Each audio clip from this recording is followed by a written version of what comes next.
The question is, let A is equal to Aij, the order is m into n is a square matrix if।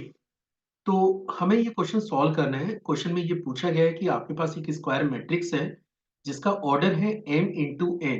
तो इन तीनों चारों option में से कौन सा ऑप्शन इसके लिए ट्रू होगा। तो देखिए, इसको करने के लिए वैसे तो ये काफी आसान क्वेश्चन है, लेकिन फिर भी एक बेसिक आइडिया मैं यहाँ पे शेयर कर देता हूँ। हमें सबसे पहले समझना पड़ेगा स्क्वायर को। अगर आप स्क्वायर में चेक करें तो स्क्वायर का बेसिक प्रॉपर्टी ये है कि उसकी जो लेंथ है और जो ब्रेथ है वो आपस में बराबर होती है।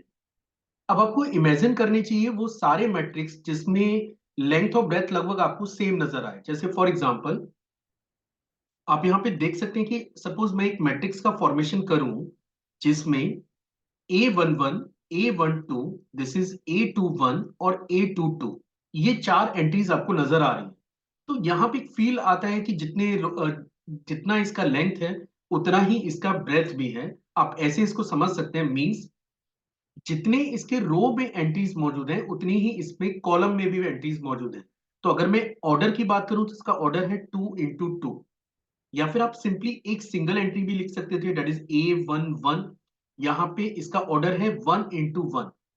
या फिर अगर मैं थोड़ा सा और डिटेल्स में जाऊं तो आप देख सकते हैं कि हमारे पास एक मैट्रिक्स का हम लोग फॉर्मेशन कर सकते हैं जिसमें 3 रोज हो और 3 ही कॉलम हो। This is A11, A12, A13, A21, A22, A23, उसके बाद A31, A32 और A33। तो आप देख सकते हैं कि इस मैट्रिक्स में 3 रोज हैं और 3 ही कॉलम है। तो कॉन्सेप्ट ये है कि ऐसी वो सारी मैट्रिक्स जिसमें नंबर ऑफ रोज और नंबर ऑफ कॉलम आपस में इक्वल हो, they all are said to be square matrix.